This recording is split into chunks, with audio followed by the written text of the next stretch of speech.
So in a big win for the Democrats, the state of Nevada and the Senate race there, major U.S. networks, including CNN and NBC, are calling the race in favor of the Democrat candidate Catherine Cortez Masto.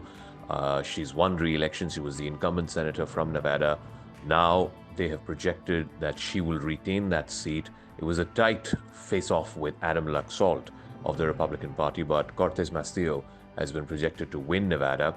Remember, yesterday, the major U.S. networks had also called the other outstanding race in Arizona in favor of the Democrat Senator Mark Kelly. So two major states, Arizona and Nevada, have now gone to the Democrats, so which means the Democrats keep control of the Senate. They've reached the 50 seats that are required to keep control of the 100-member chamber of the Congress.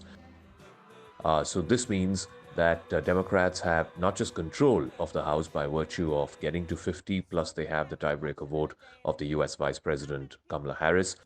But there is also Georgia, which goes into runoff. That election is expected to happen in December, where it's between Democrat Raphael Warnock, who is the incumbent senator, versus Herschel Walker of the Republican Party.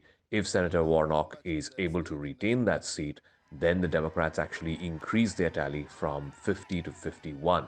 So if that were to happen, then this was a pretty good election for the Democrats. Remember, the projections before the midterms was that the Democrats would lose both the House of Representatives as well as the U.S. Senate. They are likely to lose the House, but the Senate they will keep control of. And like I said, if they win Georgia, the runoff that happens in December, then they will likely increase their majority in the Senate as well.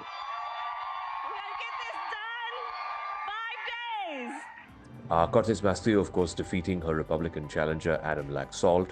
Laxalt was a former state attorney general. He was endorsed by the former U.S. President Donald Trump. In fact, he was one of those members who was an election denier. So with Masto's win, as well as Democrat Senator Mark Kelly winning from Arizona, the Democrats now will control at least 50 Senate seats, and thereby they will have control of the U.S. Senate. So this is the best performance by any incumbent administration in the last 40 years. Even in the House of Representatives, though the Republicans are expected to flip the House, they still have not been able to get the majority. Last I checked, they were at 211 members of the U.S. House of Representatives. 218 is the magic figure. The Democrats had also crossed the figure of 200. So again, even in the House of Representatives, where it was expected to be a complete blowout for the Republican Party, that's not how this U.S. midterm has panned out. So therefore, I think this has been rightfully so, I guess, U.S. President Joe Biden calling this the best performance president by an incumbent party in 40 years since John F. Kennedy. So this will be a huge boost for Joe Biden and for the Democrat Party. Now, what will be interesting to see is what happens to Donald Trump. Remember, on the 15th, he's supposed to make this big announcement.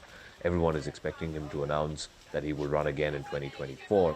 But if you would look at the results of this particular election, the midterms in the U.S., the one big loser in that sense has been Donald Trump, because many of the candidates that he backed, both in the Senate as well as in the House, have not gone on to win, including governorships like Kari Lake in Arizona has lost that race. So clearly, Donald Trump endorsed candidates have not had a great U.S. midterm.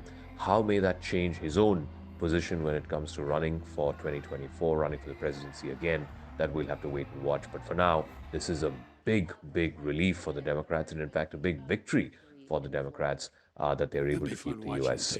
Senate.